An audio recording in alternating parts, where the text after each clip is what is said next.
Las redes neuronales convolucionales son probablemente el modelo de red neuronal que popularizó, que puso en el radar el concepto de redes neuronales nuevamente, primero para la comunidad científica enfocada en aplicaciones de visión computacional y posteriormente para la comunidad científica de ciencias computacionales en general, hasta llegar al momento que estamos viviendo en la actualidad, donde es difícil no haber escuchado de aplicaciones de inteligencia artificial o deep learning o redes neuronales. Y este resurgimiento de las redes neuronales lo podemos ubicar en el año 2012, cuando el modelo conocido como AlexNet, publicado por Alex Krizhevsky, Ilya Sutskever y Geoffrey Hinton, ganó la competencia de ImageNet. ImageNet ha sido una de las competencias más importantes en visión computacional, donde este modelo lo que hizo fue ganar la competencia de clasificación de imágenes, que consiste en tener una base de datos de aproximadamente 1.000.000 de imágenes de entrenamiento con 1.000 categorías, es decir, 1.000 clases. Entre ellas se encuentran diferentes razas de perros, gatos, automóviles, etc. Entonces, la competencia se trata de entrenar con este 1.000.000 de imágenes y clasificar 1.000 categorías de estas de forma correcta. En el 2012, AlexNet ganó la competencia de ImageNet aproximadamente con una ventaja del 10% sobre el segundo lugar, lo cual es una diferencia muy considerable, sobre todo si pensamos que la diferencia entre el segundo y tercer lugar fue muy pequeña. De esta forma, en el 2012, se presenta nuevamente el concepto de red neuronal convolucional.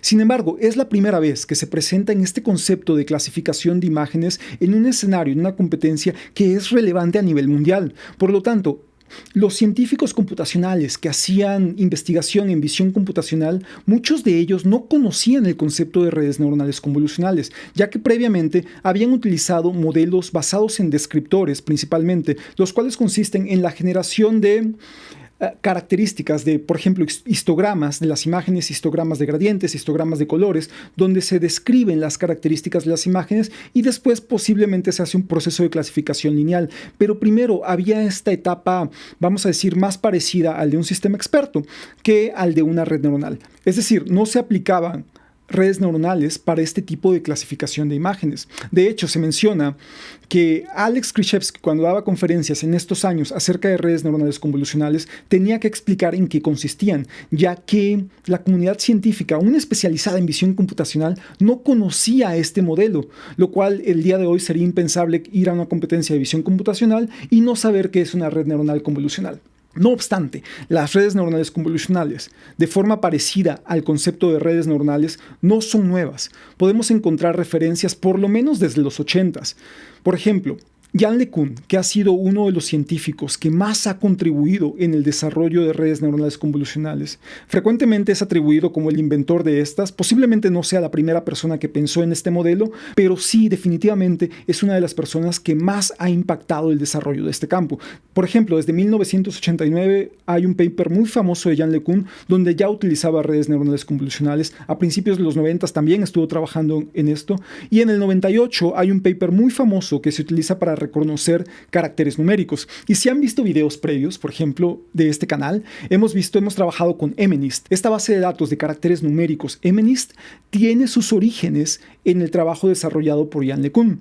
En el 98 se presenta un modelo de red neuronal convolucional que es muy parecido al que presenta AlexNet en el 2012. Sin embargo, dada la mayor cantidad de datos y dado también el mayor procesamiento computacional que se tenía ya en el 2012, se empieza a dar esta combinación de factores y Deep Learning explota. Si quieren escuchar un poquito más de esto, dejo por aquí la liga a un video donde explico más la historia de inteligencia artificial. Entonces así, en el 2012 empiezan estos modelos con redes neuronales convolucionales que cada año un nuevo modelo surge basado en CNNs, redes neuronales convolucionales, que aniquila el modelo que había ganado el año anterior.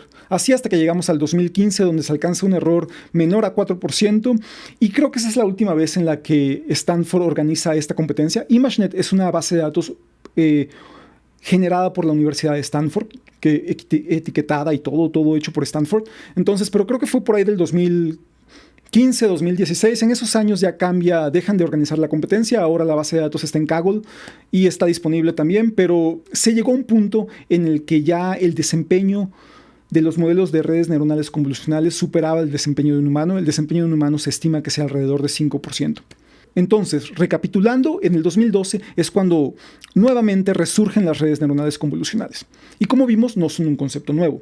De hecho, las redes neuronales convolucionales están basadas en la operación matemática de convolución. La convolución es la operación matemática fundamental que permite la aplicación de filtros digitales en el dominio del tiempo, por ejemplo, en señales de una dimensión, o en el dominio del espacio, por ejemplo, en imágenes. Seguramente muchos de nosotros hemos utilizado o escuchado la frase foto con filtro o foto sin filtro, particularmente refiriéndonos a redes sociales donde podemos mejorar las características de una imagen o acentuar otras características o quitar algunas características de la imagen mediante la aplicación de filtros. La aplicación de este filtro, de alguna u otra manera, involucra el proceso de convolución en el cual se fundamentan las redes neuronales convolucionales. Por lo tanto, en este video lo primero que vamos a ver es explicar cómo funciona este proceso de convolución para aplicar filtros en imágenes y posteriormente vamos a ver cómo vamos a formar con estos filtros una capa de una red neuronal convolucional que se va a llamar Convolutional Layer, es decir, una capa convolucional, y de ahí cómo podemos agrupar capas convolucionales para formar una red neuronal profunda con convoluciones, con capas convolucionales. Entonces, lo primero que vamos a ver es cómo funciona una convolución. Para esto me gustaría mostrar esta imagen donde vamos a explicar qué es una convolución. Lo primero que tenemos que recordar es que una imagen, por ejemplo, esta imagen que tenemos en pantalla, no es otra cosa más que una representación visual, una visualización de números, son matrices. También dejo por aquí una liga a un video donde hemos explicado ya esto previamente. Por lo que si hacemos un zoom a una sección de esta imagen, exactamente no sé cuál es la parte que estoy visualizando, no recuerdo, los píxeles son como, vamos a decir que por ejemplo estamos visualizando un espacio como por acá. Vamos a decir que sea este espacio.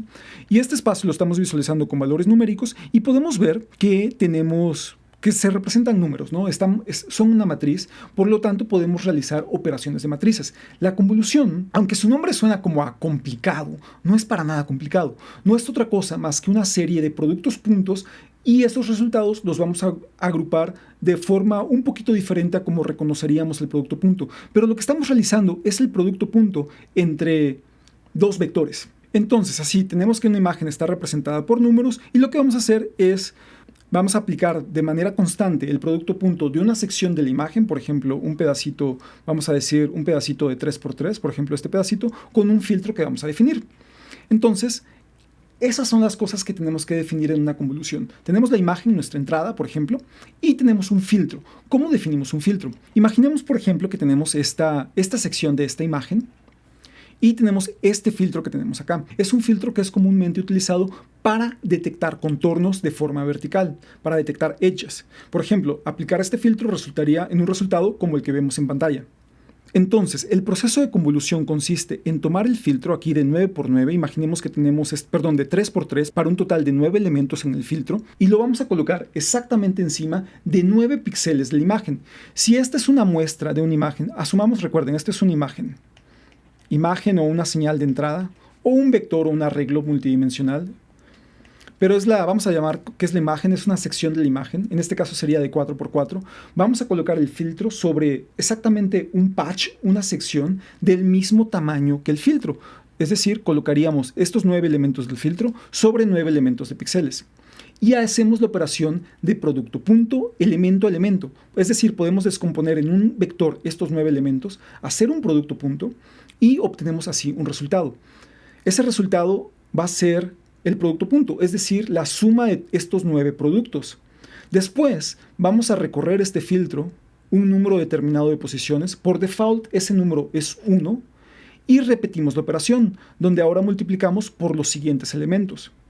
Y así vamos a hacer todo este proceso hasta que nos acabemos con todos los valores posibles de la imagen. En este caso acabaríamos aquí. Y después lo que hacemos es bajar y repetir el proceso, donde ahora vamos a multiplicar estos 9 elementos por los siguientes 9 elementos de la imagen de esta forma y después recorremos. Por lo tanto, en este caso, en esta convolución como la estamos explicando aquí, tendríamos un producto resultante, un resultado que sería solamente de 4 elementos. Vale la pena también mencionar que, aunque nos referimos a convoluciones, matemáticamente de forma estricta, la operación que estamos realizando es una correlación, no una convolución. Sin embargo, siempre se han llamado a las redes neuronales convolucionales como tal, como la palabra convolución, aunque estrictamente la operación matemática es una correlación. La convolución implicaría que tomemos todos estos valores y hagamos un flip, es decir, que hagamos una rotación tipo espejo en el sentido horizontal y en el sentido vertical, y después hagamos el proceso que acabo de explicar. Si no hacemos la rotación, estrictamente se trata de una correlación. Entonces, dado que las redes neuronales convolucionales utilizan la palabra convolución y no se llaman redes neuronales correlacionales, voy a utilizar la palabra convolución para referirme a este proceso que acabo de describir. Y permítanme recapitular, volver a explicar este concepto de convolución mediante el uso de esta imagen de Wikimedia Commons, a la cual aquí dejo la liga. En esta imagen podemos ver la aplicación de un filtro a través del proceso de convolución. Entonces, explicando esta imagen, lo que vemos como en color azul, un poco más como oscuro, sombreado, es un filtro. Es un filtro de tamaño 3x3 que se está aplicando en una imagen como la que yo estaba describiendo de tamaño 4x4, ese pedacito de imagen. Y entonces vemos que en cada posición se hace un producto punto, resultando uno de los puntos en color verde. Se recorre a la siguiente posición y resulta en otro de los puntos en color verde. Y así hasta que terminamos de recorrer todo el arreglo de entrada. Esta es la serie de operaciones involucradas en una convolución. Hacemos un producto punto en cada posición donde multiplicamos elemento a elemento y todos los productos que se obtuvieron se suman y se obtiene un solo valor. Se desplaza a la siguiente posición, se vuelve a hacer un producto punto de los elementos correspondientes y eso resulta en otro valor. Y así hasta que cubrimos todas las posiciones posibles de nuestro arreglo de entrada. Entonces, por aquí dejo la liga a esta imagen de Wikimedia Commons que está publicada por el MIT. Vamos a hacer un ejemplo muy sencillo. Si tenemos esta imagen que tenemos acá, lo que vamos a hacer es entonces repetir el proceso que acabamos de ver visualmente, pero ahora con estos valores. Ponemos en esta posición y obtenemos un valor. Luego ponemos en la siguiente posición y obtenemos otro valor. Siguiente posición sería aquí y siguiente posición sería aquí. Por cierto, el símbolo de convolución usualmente es un asterisco, a veces se maneja con un círculo en medio. Entonces, el primer producto, el valor que va a tener esta localidad de acá, va a ser, vamos a ponerle de esta localidad, va a ser, decíamos, menos 10. Déjenme volver a hacer la indicación, sería los productos correspondientes a esta posición. ¿De acuerdo? Entonces, esto sería menos 10 por 1. El siguiente, si lo queremos ver, sería menos 7 por 0, más 6 por menos 1. Después sería menos 8 por 1, más 8 por 0, más 9 por menos 1. Después tendríamos 9 por 1, más 1 por 0, más 4 por menos 1. Vamos a hacerlo para obtener cuál es el valor. Sería menos 10, más 0, menos 6, menos 8, más 0, esto, voy por aquí. Luego sería menos 9, más 9, voy en esta parte, más 0, menos 4. ¿Ok? Entonces vamos a ver, este se cancela con este. Estos son ceros, no importa, entonces tenemos que esto sería igual a menos 10, menos 6, menos 16, menos 8, menos 24, menos 4 sería igual a menos 28. Y este sería el valor que iría en esta posición. Podemos repetir ahora el proceso para el siguiente punto. El siguiente punto, recordemos, va a ser el que encontramos por esta posición de acá, la multiplicación de estos elementos en esta posición. Por lo tanto, el segundo bloque de elementos lo voy a hacer aquí, y lo voy a hacer un poquito más rápido, voy a adelantar el video, pero lo quiero mostrar para que nos quede claro, aunque sea muy simple lo que estamos haciendo, quiero demostrar cómo se obtiene el resultado de esta convolución. Entonces la posición sería menos 7 por 1, más 6 por 0, más 6 por menos 1, y luego sería más 8 por 1, más 9 por 0, más, aquí sería menos 6 por menos 1, 1 por 1, más 0 por 4, más 8 por menos 1, dándonos un resultado que va a ser de menos 7 más 0, menos 6 más 8 más 0, voy por esta parte. Aquí sería menos 6 por menos 1, sería igual a más 6, más 1, vamos por aquí, más 0, menos 8. Y vamos a sumar estos valores en la última posición, que sería, podemos ver, bueno, los ceros no nos importan, tenemos menos 6, se cancela con 6, 8 se cancela con menos 8, y tenemos menos 7 más 1 para un resultado que sería igual a menos 6. Entonces, esta posición sería igual a menos 6. La siguiente posición la hacemos de forma muy rápida, no importa. Quiero hacerlo muy detallado para que quede muy claro el proceso de convolución, y después, ya que entendamos esto, vamos a ver cómo formamos una capa convolucional y luego cómo unimos capas convolucionales, y también vamos a analizar muy bien cuáles son los elementos, las salidas, los tamaños de las capas de la red neuronal convolucional, ya que esto es un tema que usualmente confunde. Entonces, el siguiente elemento, que va a ser la tercera posición de este resultado, va a ser el producto punto de estos vectores coincidentes acá, ¿sí? De la multiplicación, en este caso, de 1 por menos 8, 0 por 8, menos 1 por 9, y así. Entonces vamos a poner con otro color, o vamos a ponerlo aquí en color amarillo. Este de aquí estaría dado por, decíamos, menos 8 por 1 más 8 por 0 más 9 por menos 1. Luego tenemos 9 por 1 más 1 por 0, 0 que sería este elemento con este 0 de acá, más 4 por menos 1, más aquí sería 10 por 1, más 3 por 0, más menos 10 por menos 1, ¿sí? Que es el último producto de este elemento con este elemento. Vamos a hacer la suma. Tenemos que esto sería igual a menos 8, más 0, menos 9, vamos por aquí, y vamos a hacerla aquí en el mismo renglón, más 9, más 0, menos 4, vamos por aquí, más 10, más 0, estamos haciendo esta, y aquí sería menos 10 por menos 1, sería igual a más 10, y si hacemos esta operación, vamos a ver si podemos simplificar algo. Aquí, bueno, 9 y menos 9 se cancelan, y tenemos que sería menos 8, menos 4, esto sería menos 12, y aquí tenemos más 20, sería más 20 menos 12, sería 8 positivo, y sería este valor de acá. Entonces, este de aquí tenemos un valor de 8, y finalmente calculamos este valor de aquí, ¿no? Nos falta calcular este valor de esta última posición, y repetiríamos el proceso. Ahora, este resultado sería el resultado de estos productos en estas posiciones. 8 por 1, ya no voy a poner el 0, sería 9 por 0, 0 no lo voy a poner, más aquí sería menos 6 por menos 1, sería este elemento con este elemento, más 1 por 1, más 4 por 0, no lo voy a poner, es un 0, 8 por menos 1, 8 por menos 1, más 3 por 1, más 10 menos 10 por 0, 0, no le ponemos, y luego finalmente sería 1 por menos 1. Y si hacemos esta operación, sería 8 más, en este caso, menos 6, este sería más 6, aquí sería más 1, menos 8, más 3, menos 1. Podemos ver que cancelamos este, aquí 1 y menos 1 esto, y nos da un resultado de 6 más 3 igual a 9. Por lo tanto, aquí tenemos un 9. Y ese sería el resultado de esta operación de convolución. Ahora, debemos notar que entonces tenemos una entrada de 4×4, hacemos la convolución con un filtro de 3×3 y tenemos un resultado de 2×2.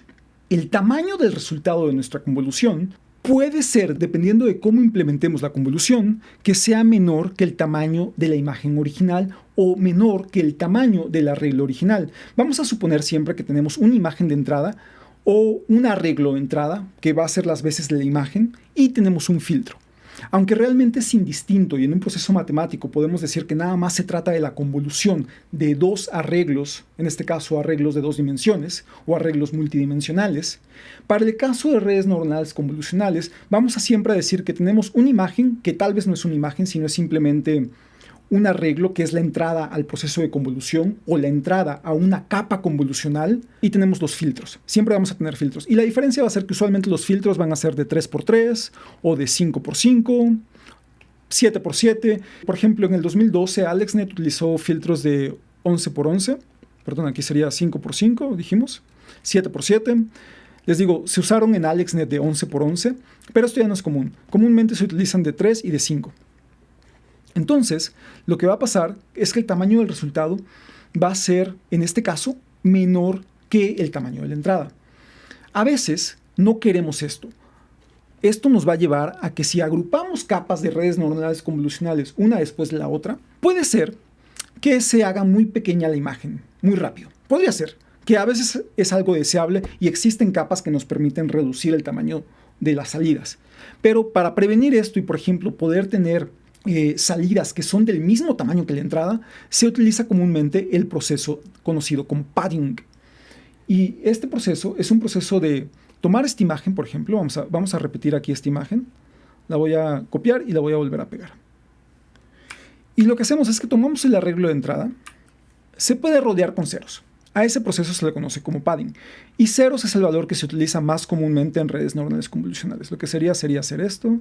Es decir, agregar un marco con valores de ceros. Así. Y repetimos el mismo proceso que habíamos hecho antes. Vamos a contar las veces en las que cabe nuestro filtro en este tamaño, en esta nueva imagen de entrada o en este nuevo arreglo de entrada ya con este padding. Y vamos a ver que podemos aplicar en esta posición. Aquí vamos a tener una serie de productos puntos que caben una vez completa. Luego hacemos un recorrido aquí una vez. Luego hacemos otro recorrido aquí otra vez. Van 3 veces donde cabe. Y luego hacemos otro recorrido acá donde cabe exactamente. Y vemos que entró correctamente 4 veces. Si checamos el desplazamiento de forma horizontal, vamos a ver que aquí también cabe una vez. Luego cuando recorramos aquí en esta posición va a caber otra vez. Luego se sigue recorriendo, se sigue recorriendo, se sigue recorriendo. Luego baja aquí. Aquí es la tercera vez donde cabe. Se sigue recorriendo, se sigue recorriendo, se sigue recorriendo. Y luego baja aquí en esta posición donde entra otra vez de forma completa. Se sigue recorriendo, se sigue recorriendo. Y así. Por lo tanto, entra 4 veces de forma horizontal y 4 veces de forma vertical. Por lo tanto, la convolución, en este caso, la convolución nos va a dar una salida que va a tener un tamaño de 4x4. ¿Y por qué esto es importante? Porque va a tener un tamaño que va a preservar el tamaño de la imagen de entrada. En este caso sería de 4x4. Un punto válido que vale la pena aclarar es que en estos productos se van a incorporar aquí algunos ceros nuevos. Para el primer valor solamente serían estos 4 elementos y los demás serían ceros. Sin embargo, esto no afecta en forma práctica el resultado y la capacidad de abstracción de la red neuronal convolucional.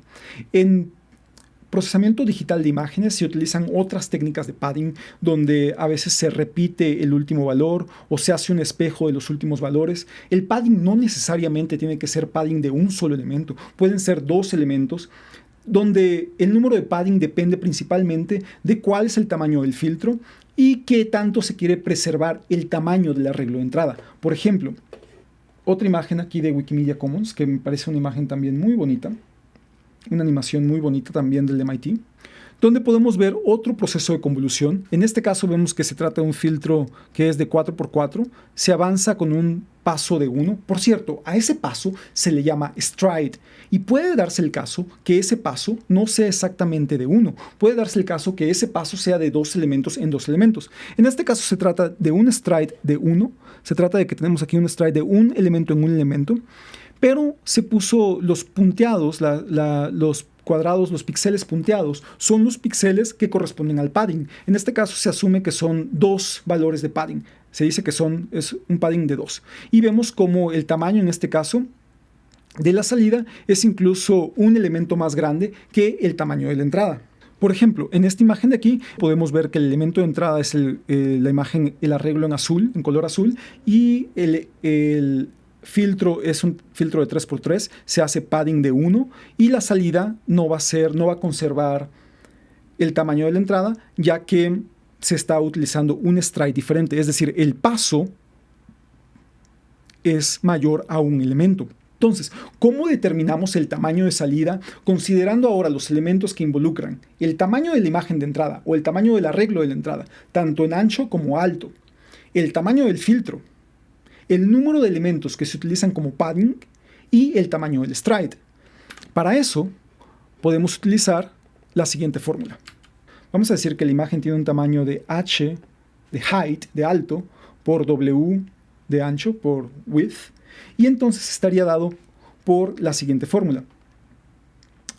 Esto sería igual a el tamaño, por ejemplo, de salida h out, le vamos a poner, este es el tamaño de salida, el tamaño del height de salida, va a estar dado por h, que es la altura del arreglo de entrada, menos, si a esto le llamamos que es un filtro de k por k, entonces estaría dado menos k, más 2 veces el número, este es el número, esto es padding, el número de píxeles que se utiliza como padding, entre el paso, es decir, el stride, esto significa stride,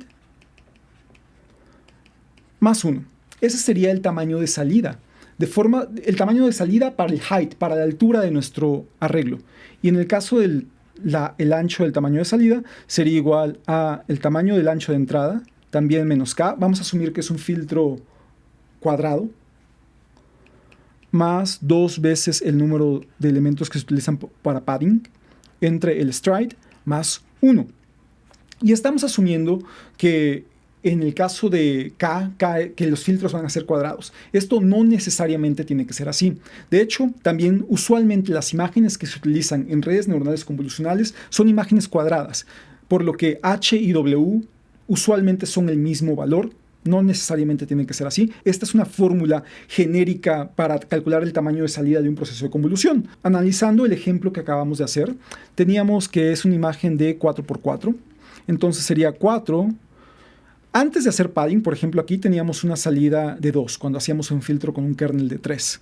Entonces vamos a decir, noten que usé la palabra kernel. Repito, kernel y filtro se usan de forma indistinta en el ámbito de ciencias computacionales o en el ámbito de visión computacional y particularmente redes neuronales convolucionales. A veces decimos filtros, a veces usamos la palabra kernel.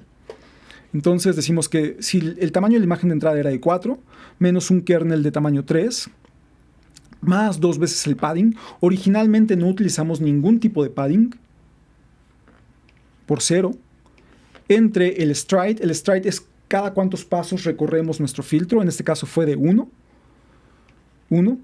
más 1. Y si hacemos esta operación, tenemos que esto es 4 menos 3 es 1, más 0, 2, entre 1, esto se reduce en 1, por lo tanto sería 1 más 1 y nos da un resultado de 2.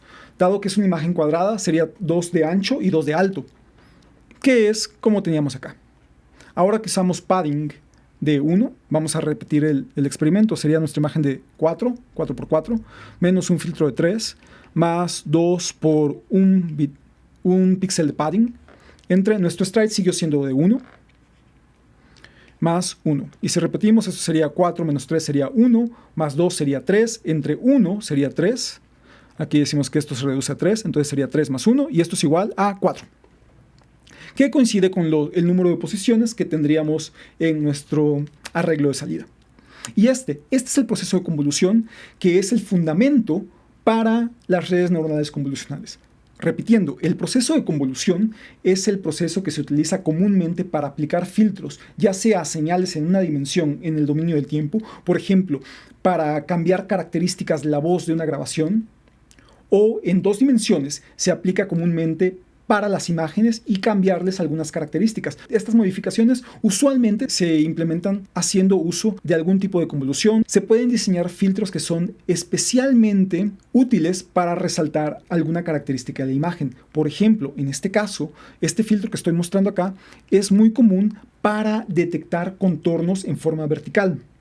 Ahora, en una red neuronal convolucional, estos filtros no van a ser diseñados por nosotros. No vamos a diseñar el filtro, no van a tener estos valores predefinidos, donde ya sabemos qué es lo que va a pasar. En una red neuronal convolucional, y esto es algo muy importante de entender, es que en una red neuronal convolucional, lo que va a pasar es que los elementos del filtro, los voy a poner aquí en signos de interrogación, los vamos a inicializar con valores aleatorios, y estos elementos son los elementos que vamos a aprender. El proceso de entrenamiento de la red neuronal a través del método de backpropagation y descenso por gradientes y cualquier otro optimizador como ADAM, SGD o SGD con Momentum, todo lo que ya vimos aplica. Pero ahora los parámetros, en vez de ser estos que conocemos en una red neuronal, de hecho son equivalentes, nada más que ahora están en un proceso de convolución y los parámetros que estamos aprendiendo son los valores de los filtros de convolución. Usualmente en un filtro, cuando diseñamos el filtro, diseñamos estos valores. Ahora vamos a dejar que la red neuronal aprenda estos valores para que pueda caracterizar, para que pueda clasificar y arrojarnos la clasificación, el resultado que queremos. Va a aprender estos valores de acuerdo con nuestra función de costo y de acuerdo al proceso de aprendizaje a través de un método de backpropagation, como hemos venido haciendo con redes neuronales de las normalitas. Entonces, en el siguiente video, lo que voy a mostrar es cómo agrupamos estos conceptos para formar una capa convolucional. Y una vez que tenemos una capa convolucional, cómo agrupamos diferentes capas convolucionales para hacer una red neuronal convolucional profunda. Les agradezco mucho su atención y nos vemos en el siguiente video. Gracias.